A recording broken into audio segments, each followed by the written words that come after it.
Hello, my name is Karen Golden Oronte with Living Histories. Today I am with Gary Ritts here at the Congregational Church, downtown Cohasset. And I had the opportunity to read up a little bit of the history with the meeting houses of worship here in the village. And in Victor Bigelow's book, who was the 9th pastor of this church, wrote in the narrative history of Cohasset about the church on the common that we are all familiar with, that was built in 1747. Actually had 20 people that, with what they called it, ecclesiastical council, dissatisfied. So they opted to build another house of worship, which was built on property given by Captain Nichols' Tower. And this is where we are now, or this is the Portion extension thereof, yes. of the original church. So in 1825, that was the end of the town that overseeing the church or the meeting houses of worship. And so it was very interesting to read about this very historic church, of which you are the pastor. And you have been the pastor since 1987. Wow. 28 years. That's fabulous. So can you tell us a little bit about where you were born and your pursuit of? Sure. I was born in Evanston, Illinois, many years ago, and moved almost immediately to Ohio. My father at the time was a Methodist minister, and he took his first church in Ohio, and I grew up in Ohio, went to college in Ohio, and then decided I was interested in following in his footsteps.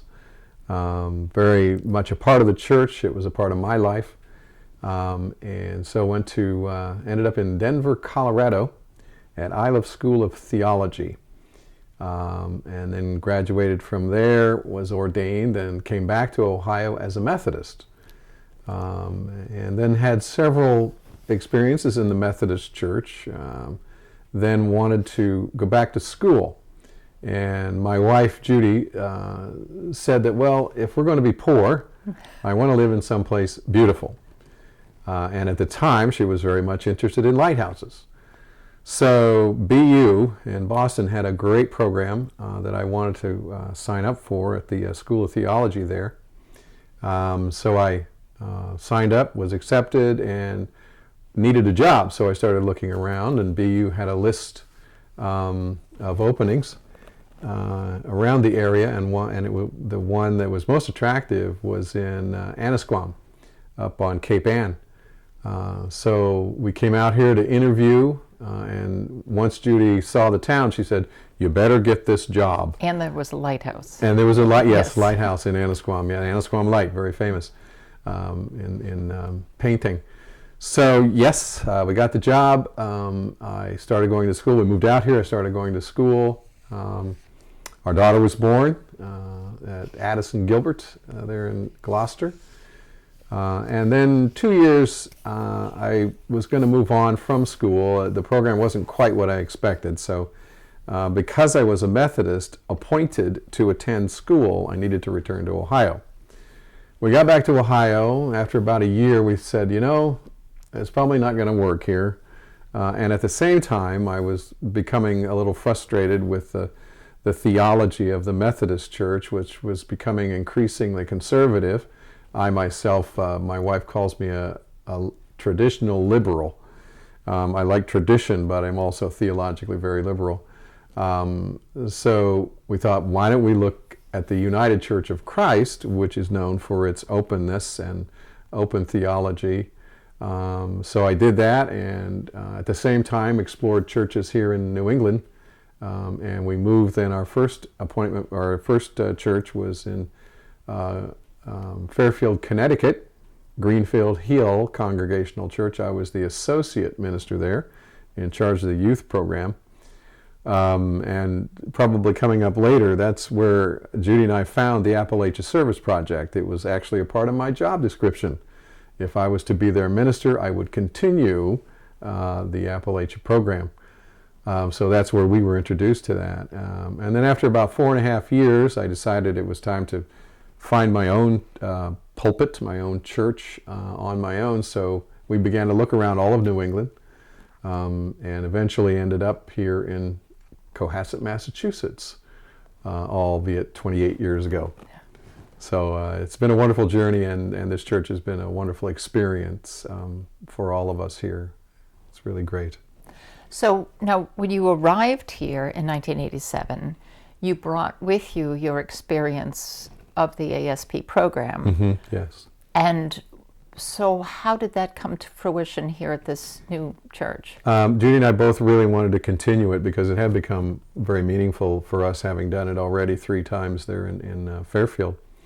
And they had no such program here at the time for teenagers. So we started on our own. And in 1988, took a group of 7 teenagers, she and I, and we thought we would do our own little program. So we went up to Presque Isle, Maine, way up north, with 7 teenagers in a 15-passenger van. And we set up shop in a church that opened its doors to us.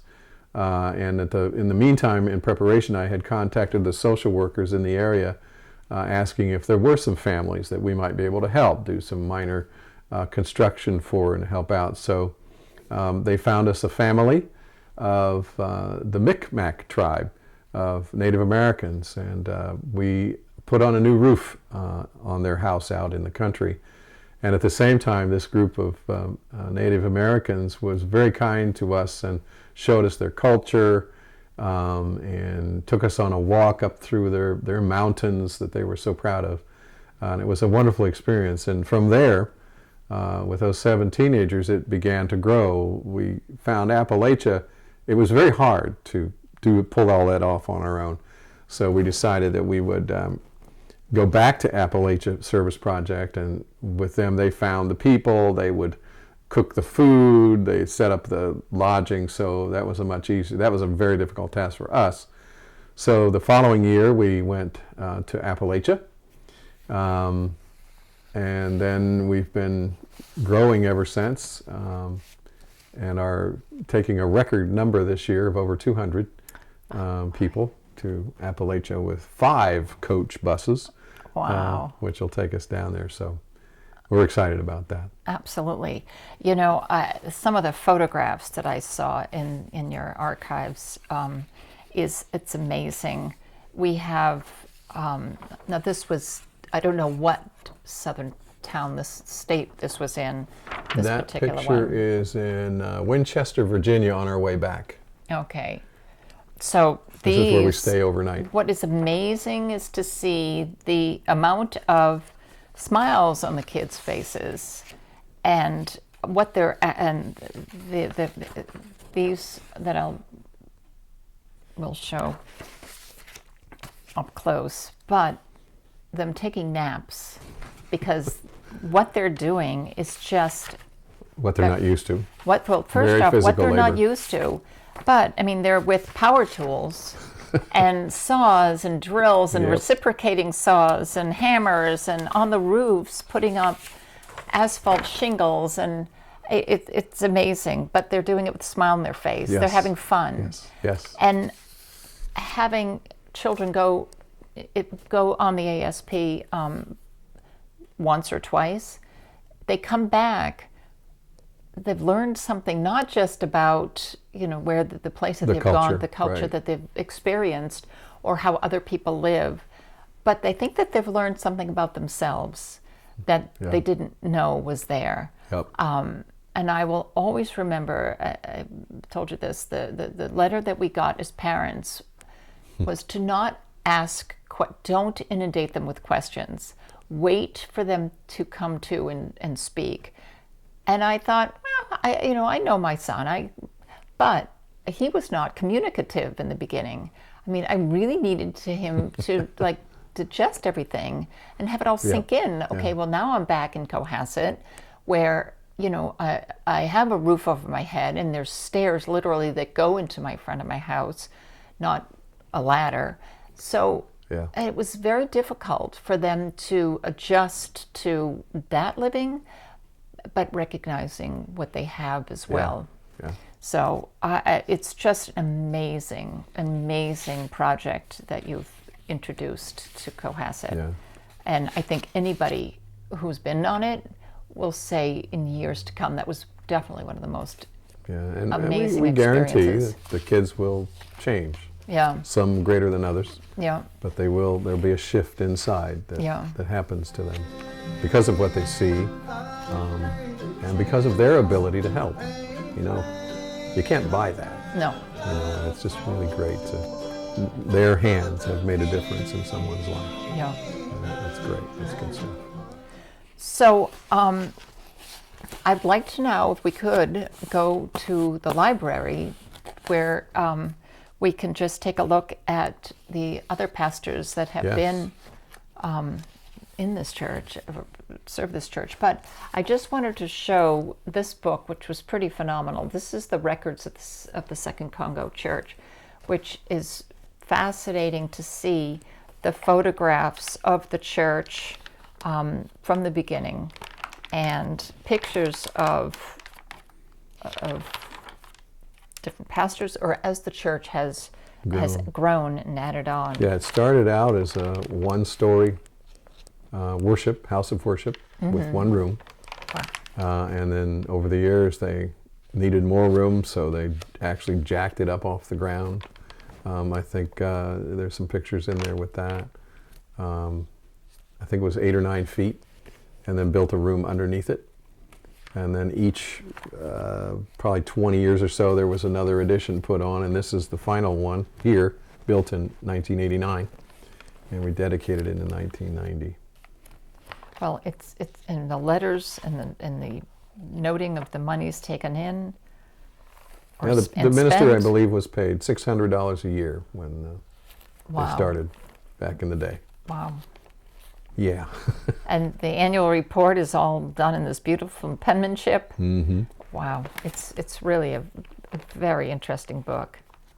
So And that's not the oldest one.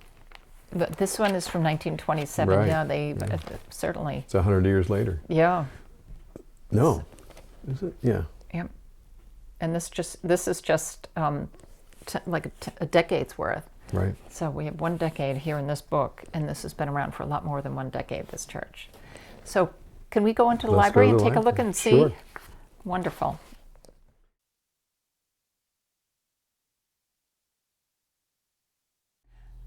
So Gary, I understand that you'll be retiring. Yes. Yes. After 28 years here, it'll be 29 in June of 2016.